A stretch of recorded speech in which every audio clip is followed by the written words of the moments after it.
Good afternoon, social media land, and apologies for the length since my last video. I've had quite a bit going on, so not had the opportunity to get myself on here to do much. I thought this was worthy of a video though. It's something that's just come onto my radar, and I posted about the other day.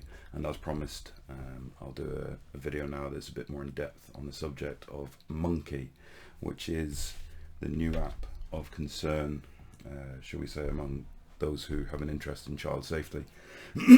The name alone already is aimed more towards attracting what I would consider to be a younger generation of people.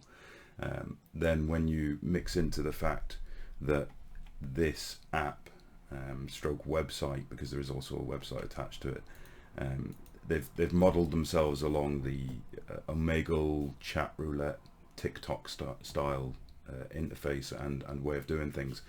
And you know my thoughts on those sort of platforms, because I've already done other videos on them and posts about them. So they're very much designed for people of all ages, but especially children, to be able to chat to people that they don't know. So, you know, the one thing that we're taught as children, don't talk to strangers.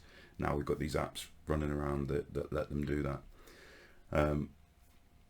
There's a few things around this app that basically should raise alarm bells, and have you thinking that your kid shouldn't be on there. If you've had a look and they don't have the app on there, that's great, but it will come back to my usual bit of advice is to have a discussion with them. Don't mention the app if they don't know about it. There's no point mentioning it, because the first thing a kid's going to do when you say don't go to this app is they're going to go and download the app, obviously. So yeah, just remember that communication piece with them is very important at all times. Not just once or twice, but keep that conversation going with them about their personal safety online and privacy and what to release and what not to release. So back to our Monkey app.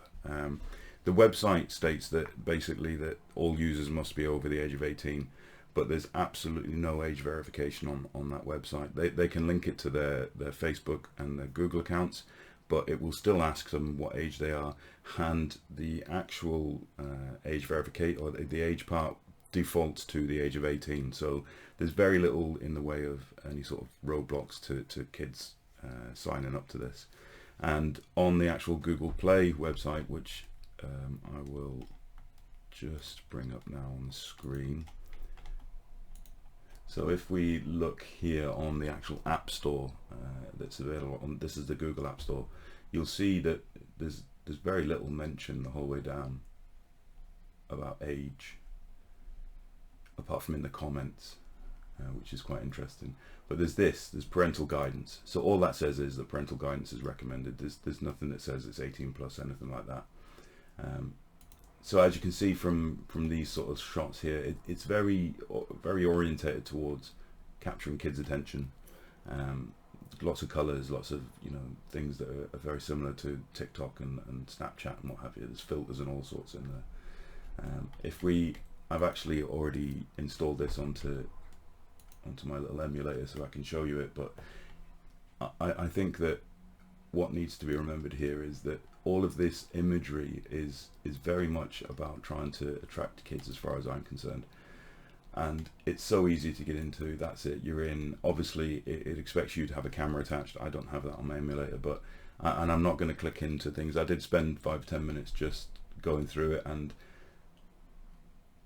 in that 5 or 10 minutes, I saw a number of very young looking people on there, but there was also, as mentioned in my post, there was a lot of sexual content, not just men either, women and men of different ages. And there is no doubt that is what a majority of people are going to use this platform for, is 18 plus activities. If we just pop over to the website version of the platform, there is a bit more I'd like to just show on there. 2 ticks.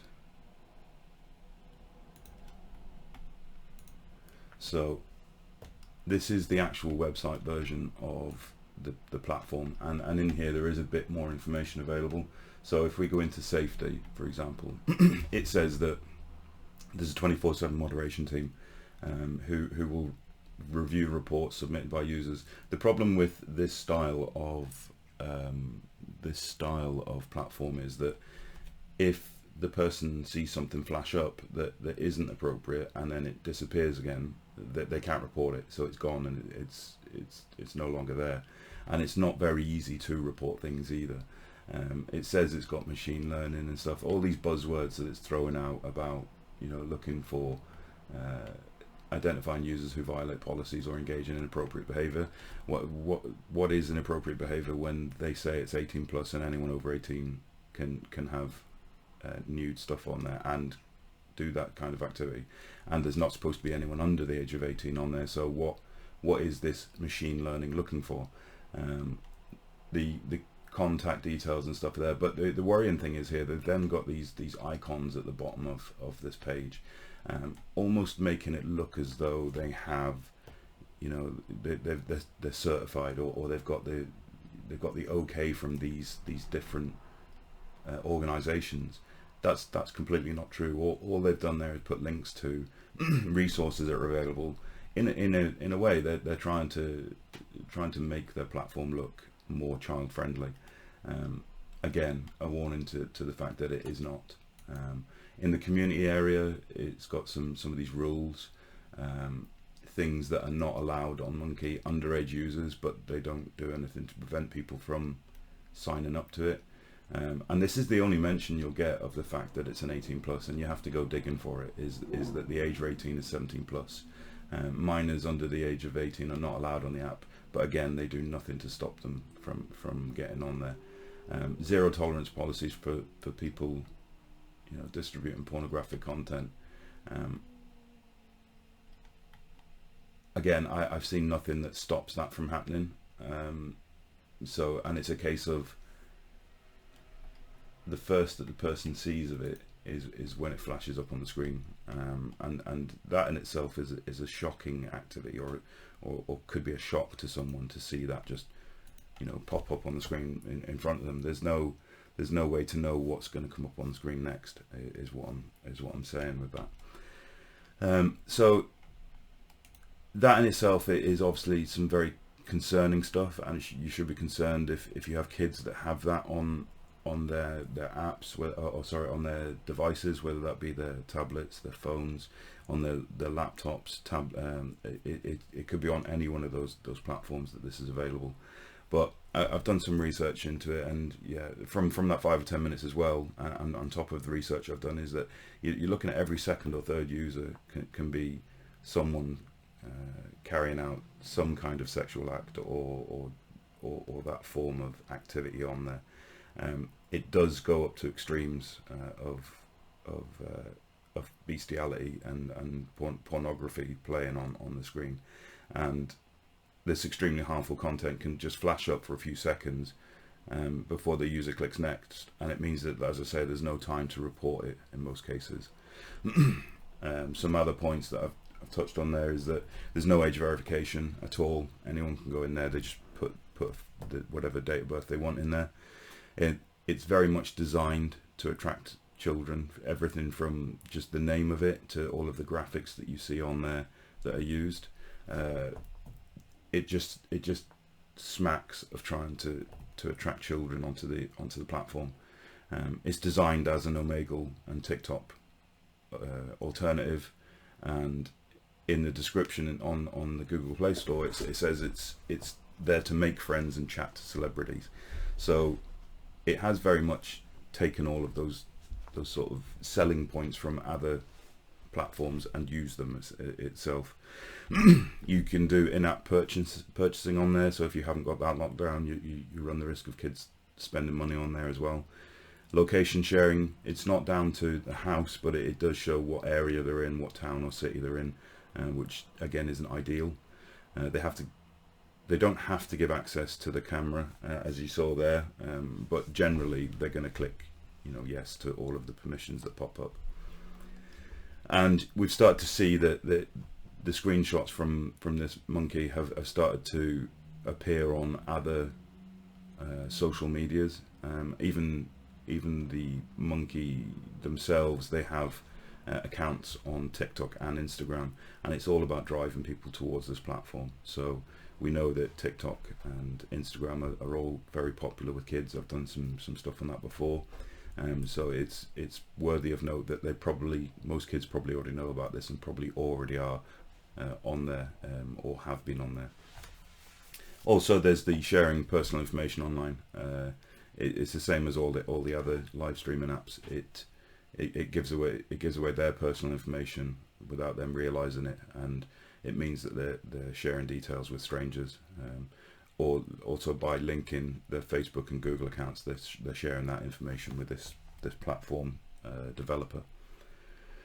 There are safety and privacy settings on there, but it's not great. If a user sees something harmful or inappropriate, they can use the reporting tools. They're then told that you have been reported successfully, but it offers no opportunity to describe the reason for the reporting or anything like that. All you're doing is clicking a button to say you've reported them. There's nothing to let you say what you've reported them for. So the user who's been reported could also be operating from a desktop and not even signed in. So there's little or no accountability for those who break the platform's community guidelines. Again, comes back to what are they actually doing to protect people or to hold people accountable. Not very much if you can actually, from a desktop, sign into it without even signing up to an account. You can report a profile. You're asked what was inappropriate and given 4 options, whether that be underage, inappropriate content, spam, or no reason. And then again, users are just thanked for their reporting. You can block profiles, and this will remove any of the history that you and the account may have had. And you can also turn off features such as the knock knock feature, which is basically a way of one-to-one chatting with people. That's pretty much what I wanted to say on the subject of this platform. As you can gather, not a big fan of it. Very much a danger to children and children's safeties. So as far as I'm concerned, my advice would be to, if it's on their devices, get rid of it and explain why. Have the chat with them, let them watch this video and see why. But it's a grooming playground for paedophiles as far as I'm concerned, and there is no way of holding them accountable for it, and kids will be kids and will be drawn into what we know is not a great